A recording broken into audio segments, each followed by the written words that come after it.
We were talking about the pleasures of writing, and yet, of course, it's always dumped upon by those who are doomed to do it as the loneliest, most wretched profession that drives all of its practitioners to alcoholism, virtually, and all kinds of suffering. Well, I don't.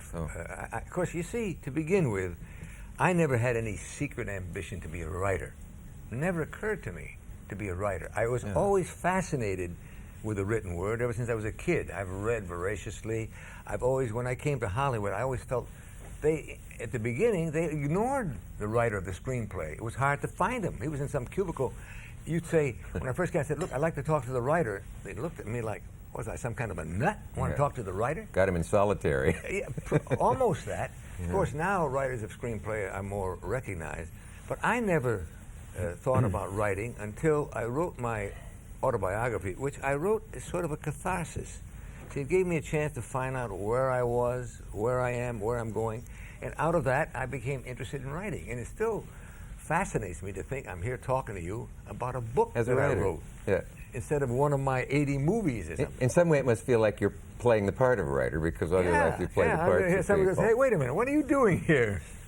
Would John Wayne think you were kind of a sissy for being a man of letters, do you think, your old buddy? Oh, God, yes. I mean, he thought I was a sissy. He was very, very disappointed in me, because we did 4 movies together. He was very disappointed in me when I played Van Gogh in Lust for Life. We had a private showing of it, and geez, after that, he looked at me, Kirk, he says, how can you play a sniveling weakling who commits suicide?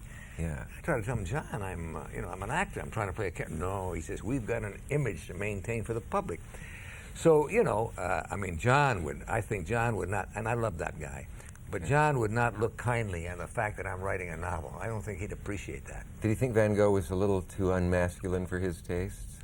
Oh, yeah, but to him, it was unforgivable. He showed weakness. Yeah. And I portray men. I like to find, my idea, even in a novel or in a movie that I've played, and I've played a lot of, as you described, unscrupulous people, but I always find if you're playing a strong character, I want to see where he's weak. And if you play a weak character, where is he strong? Because everybody has a mixture of the elements. That's interesting, because a fine acting teacher, Miss Welch, who used to teach at Yale Drama School, always referred to that as the chink in the armor in the character. Well, that's what's interesting, to find that chink in the armor. Who wants to be let them see him for a minute. Macho or the completely weakling? What is that chink which may be a weakness or a strength? John Wayne ever make a pass at you? Was he supposed to? What kind of a I don't know. Someone just held that up on a card to be sure and ask you, and they said he's got a great story here about the time in the back seat of a car. Here, give me that card. No, I don't say. No, John was a I guess I was alluding to a moment in a movie, and you know the one I mean, where you turn and walk away, and he kind of, and you prove to be bare-assed. What am I thinking of? Well, I was bare-assed in several movies. Yeah, but with John Wayne. Way before Michael ever was. Before Michael made it really fashionable. With John Wayne, what is that thing where we don't realize until you walk away that you're wearing only your holster? No, I had long johns. I had my long johns on, and that was my idea, and to have my gun there, and I'm having a scene with him, but when I walk away, you see that he even got his pants on, but he still carries his gun with him. That was the idea. It wasn't bare-assed. We didn't see the Douglas buns? Not in that one. Well, But if you look at enough movies, you'll catch it now and then. Well, what does it say about me that I imagined that I saw them and they weren't even there? No, I can say beauty is in the beholder. And so is evil. I was mad about John Wayne. I'm willing to say that about him. Mother man, right here on television, whatever they think of me in Oregon. Of course, I think that most people thought that whenever the Pentagon were mapping out a military action, they always consulted John Wayne. Right. A real soldier said to me, I like his movies, but in the Army we used to call it the right way and the John Wayne way. And I'm afraid that might have hurt John's feelings. Someone also asked me once, if you got any guts, ask him why none of his strapping sons ever served a moment in the armed forces. And I didn't have the guts. Well, are you asking me now? Well, if you want to accept the question. Of course. I didn't mean to put you on the spot. To begin with, you see, in this political campaign, I'm always intrigued. You talk about World War II. Mm-hmm. That was the last of the so-called real wars. There were the black hats and the white hats. I went down, enlisted in the Navy, became an officer. Right. What other alternative do you have? The Vietnam War, we had to put that behind us, was a terrible war. I was against the Vietnam War. I never thought why we were going in there. It was a rich man's war. My son Michael wasn't in the war because he's had a back problem, which he probably inherited from me. Yeah. A back problem which he couldn't pass, he didn't pass the physical, for which I was delighted. I never approved of that war. I felt sorry for all the veterans who came out of that war, the way they were mistreated by our own government who sent them there. Yes, but I think that's a mistake that we've made, and it should be put behind us. I often wonder why Mr. Clinton, for example, has never said, I hope they don't think I would not have gone into World War II, because I'm afraid some old-timers just never have seen the difference between Vietnam and World War II. There is. I would assume that he would. You see, you can't compare the two. Right. I can't assume that. And by the way, you misunderstood me. Someone asked me if I had the guts to ask John Wayne why his sons had never been, nor he in the armed forces. John Wayne has never been in. I mean, people assume that John was... At least took 2 islands during the war. No. Well, for whatever reason, I never asked him. I wasn't interested. Can you, in 2 minutes, explain how your feelings must have been hurt when some nobody got a part you wanted in some obscure thing called Truck Line Cafe? No. Oh, okay.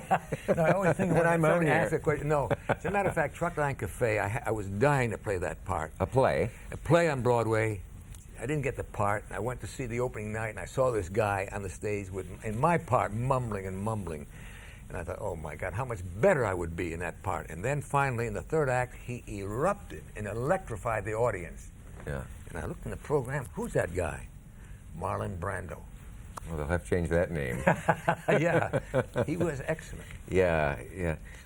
Somebody said that it almost gave the actress who played with a nervous breakdown because it was so electrifying to be on stage with him. He was. And that was his technique. He would do almost nothing, and suddenly bang. Explode. Yeah.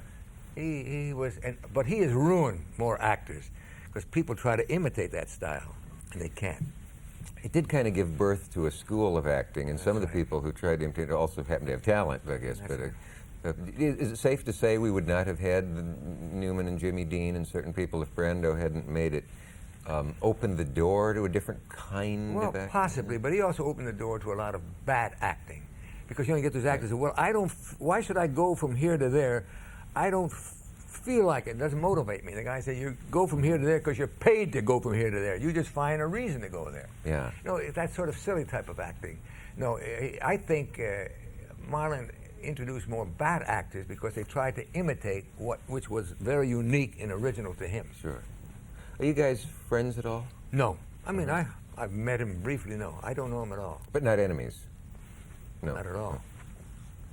With that Douglas delivery, the way you said no, there was so much power behind it that I thought maybe you were emphatically not friends. Not that at all. No, not at all. I mean, from what little I know about him, as an actor, I admire him. Yeah. As a person, I don't know enough about him. I don't know, where he's at. Do you buy the idea that Hollywood has really destroyed anybody, or do they destroy themselves? I've been reading I think about both things are true, but success, Dick, is very difficult to deal with. And when you have success in my profession, it's so overwhelming that you have to learn how to handle it. And that's why I admire Michael. I think he handles his success. He knows what's make-believe and what's real. He deals with himself as a person. That's very important because I think a lot of people in my profession end up miserable because of success. Mm-hmm. Mm-hmm. Failure is easier to handle. Why don't you and a few of your friends who can't write as well as you do get together and you do a book on how to survive success? I think it'd be a terrific... it would apply to people not only in show business, but a lot of other fields, too, wouldn't it? I think I try to do that with my sons. I think that's a personal thing that you try to relate to people who are close to you. Yeah. Did you see Basic Instincts yet? Of course. Yeah. Of course. I thought it was a great movie from the point of view of acting. I think that a lot of people are so overwhelmed by the explicit sexuality of it. Yeah. I told Michael I think it's one of the best acting jobs he's ever done. Mm-hmm. Because it was a very complicated character who was always on the edge. Yeah. So you're not entirely ashamed of Michael's work? Ashamed? I was just thinking, I think I heard you talking about once when he got an Oscar, the feelings that welled up in you were so... Oh, well, he's gotten 2 Oscars. Yeah. I have never gotten an Oscar. I've been nominated. I get nominated for lots of things. I don't know. Talent always runs... what is it? Always a bridesmaid. Yeah, and the bridesmaid. It never. Well, congratulations on a splendid life. Well, you act like it's over, Dick. I mean, what do you mean? And all of us are going to remember you fondly. Thank you so I much. was thinking, when they give those Lifetime Achievement Awards, That's always right. when somebody say, "My life isn't over. What the hell is this?" Right. I always think somebody's looking at a health report saying, "Geez, we better give this guy an award quick." I was alluding to your close shave with the Grim Reaper in that helicopter Well, crash. I'm glad so that I'm here. please come back every decade from now on. I will will, you? Dick. Thank you. Kirk Thank you Douglas, very much. he wrote The Gift, by God. We'll see you next time.